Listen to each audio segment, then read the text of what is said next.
ils sont venus. Il y a mon manager, monsieur Mas Abaya aussi, qui m'a appelé, qu'il allait passer. Il est formateur et pâtissier professionnel. Donc, il faisait les gâteaux, il livre, et puis je l'aide dans ses courses parfois. Donc, il m'a dit, je passe chez toi à la maison, on va parler un peu de musique, et après, tu vas m'aider à livrer un gâteau en ville. J'ai dit, d'accord. Il est passé. Donc, les amis sont passés, on est resté. Il y a ma femme. Et elle était venue, elle m'a dit, bon, tu vas m'accompagner chez ma maman au marché. Je lui ai dit, mais attends, ton beau-père a appelé hier soir, il a dit de ne pas sortir, donc on ne peut pas sortir. Il serait mieux qu'on reste à la maison durant le week-end et puis le lundi, on fait nos courses, d'accord. Puis il me dit, ok, d'accord, qu'elle va acheter quelque chose pour le petit déjeuner, tout, je lui ai remis de l'argent. Elle est sortie, ça faisait beaucoup de temps, elle ne revenait pas. Moi, j'ai pris peur. J'ai commencé à l'appeler, elle n'était pas en ligne. J'ai appelé ensuite ses parents, puisque je connaissais la famille. J'ai appelé la maman d'abord, qui n'a pas décroché. J'ai appelé la grande soeur également, même scénario. Ensuite, j'ai eu son grand frère. Donc lui, il me disait, bon, ok, qu'il allait essayer de joindre les parents. Voici, elle n'y était pas par hasard. Donc, après au moins 40 à 45 minutes, il m'est revenu, il m'a dit, bon, qu'elle n'est nulle part là-bas, mais dès qu'elle rentre à la maison, de l'informer. Donc, on était là avec mon manager et quelques amis au salon où elle est revenue. Elle est rentrée, elle n'a pas donné d'explication. Je n'ai pas cherché à savoir en plus, à en savoir plus. Merci. Donc, quelques moments après, on devait aller en ville avec le manager, chercher le gâteau livré. Voilà, c'était un week-end. Donc, je suis sorti avec le manager, je lui ai dit, mais moi je ne peux pas aller plus loin. Je te dépose au carrefour, tu essaies de trouver un zème et puis tu gères ton mouvement. Et après, on se voit à la maison. Il me dit, ok. Arrivé sur le carrefour, bon, comme il y avait un mouvement dans 4 jambes, je crois, les zèmes étaient tellement chers.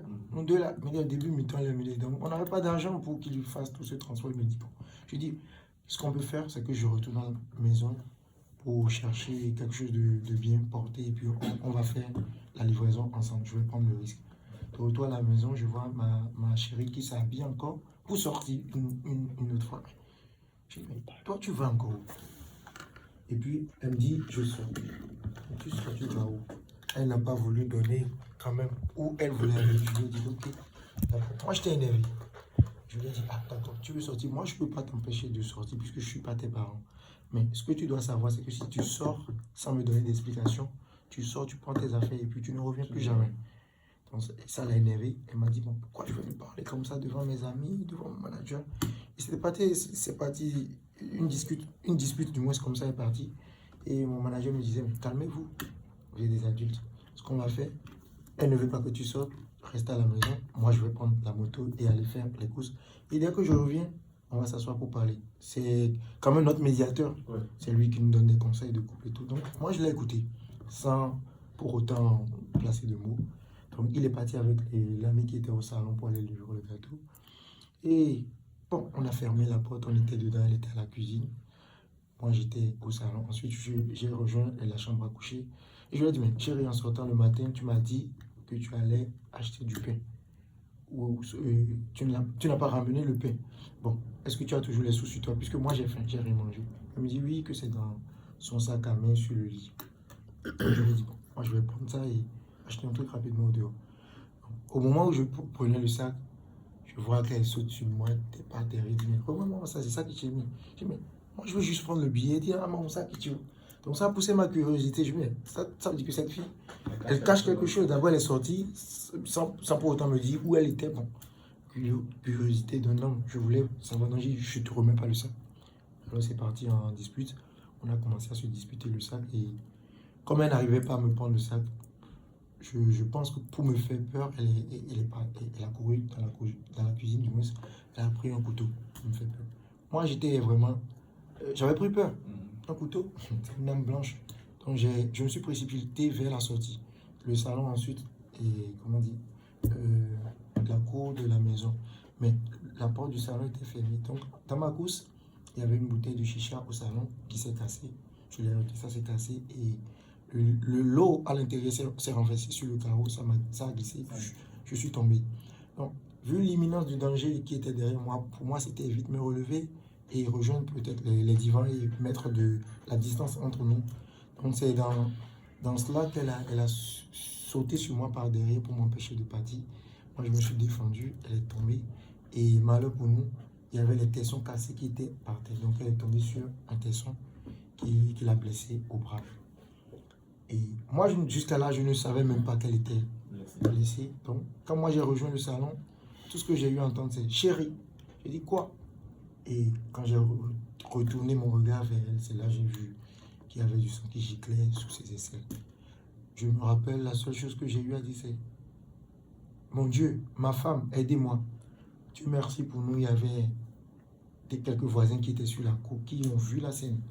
Donc, ce sont les premiers qui nous ont secourus. Bref, on a essayé de l'amener à l'hôpital. Les centres de santé qui étaient à Calavi, on est passé au moins par 3 centres de santé qui ont rejeté parce qu'ils se disaient la blessure était vraiment trop grave. Voilà. Donc, finalement, on est allé à Ménoté. Ils nous ont pris, ils ont fait les premiers soins, ils nous ont dit de payer l'ambulance, puisque eux, ils n'avaient pas le plateau technique justement pour l'opérer. Donc, on nous a envoyés vers le CNHE. En chemin, dans l'ambulance, elle ne faisait que pleurer, me parler. J'ai dit, rien ne va t'arriver, c'est juste une blessure, tu vas t'en sortir. Arrivé sur les lieux, on l'a pris en charge et ils ont prescrit des choses à lui injecter. Et j'ai pris l'ordonnance, il y avait déjà les parents qui venaient, mon papa qui était là, et je pense à sa grande soeur aussi. Donc j'ai pris l'ordonnance, le peu de sous que mon papa m'avait remis, moi j'ai couru pour aller acheter les produits à la pharmacie. C'est là-bas que j'ai un ami lieutenant qui m'appelle, dit, mon petit frère, tu es où? Je lui ai dit, moi je suis à la pharmacie pour payer des produits. Il me dit, mes condoléances. Je lui ai dit, mes condoléances pourquoi? Il me dit, ah, je sais que ça va vraiment te bouleverser. Tu es où? Je lui ai dit, mais je suis à la pharmacie. Il me dit, elle a rendu là. J'ai pas cru. Et d'autres appels, des messages ont commencé à venir de part et d'autre. Ça m'a bouleversé. J'ai pensé d'abord au suicide. Elle ne peut pas mourir. C'était mon tout. Comment elle... Non, c'était trop beau pour être vrai, quoi. Non. Et la réalité, c'est qu'elle avait vraiment rendu l'âme. Et ça m'a conduit en détention provisoire. Parce que vraiment, c'était un peu compliqué d'expliquer les choses. Et il n'y avait pas les témoins là, juste pour expliquer ce qui s'est passé. Donc, chose normale, j'ai été mis en garde à vue. Ils ont pris ma déclaration et tout, m'a présenté au procureur. Et en fin de compte, on m'a déposé en détention provisoire, où j'ai fait 2 ans, 10 mois à la maison d'arrêt de Calavi avant que la lumière ne se fasse sur l'histoire. Finalement, en février 2022, je fus libéré et voilà.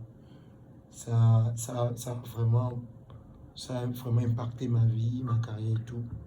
Après ma sortie, il y avait toujours la dépression, mais grâce à l'Éternel, aux parents, à la famille et à tous ceux qui m'entourent, j'ai pu quand même surmonter plus ou moins cela. Et aujourd'hui, je me dis, je dois reprendre ma vie en main, prendre les choses en main. C'est une histoire que je n'aime pas trop raconter, mais je pense que c'est la meilleure manière pour passer à autre chose et tourner la page. En même temps, tu la narres, c'est qu'elle sert de leçon à tous les couples qui sont oui, voilà. Parce que cette histoire. ça peut, oui, c'est-à-dire, on ne le prévoit pas ça en fait. Oui. Les petites disputes à la maison et tout.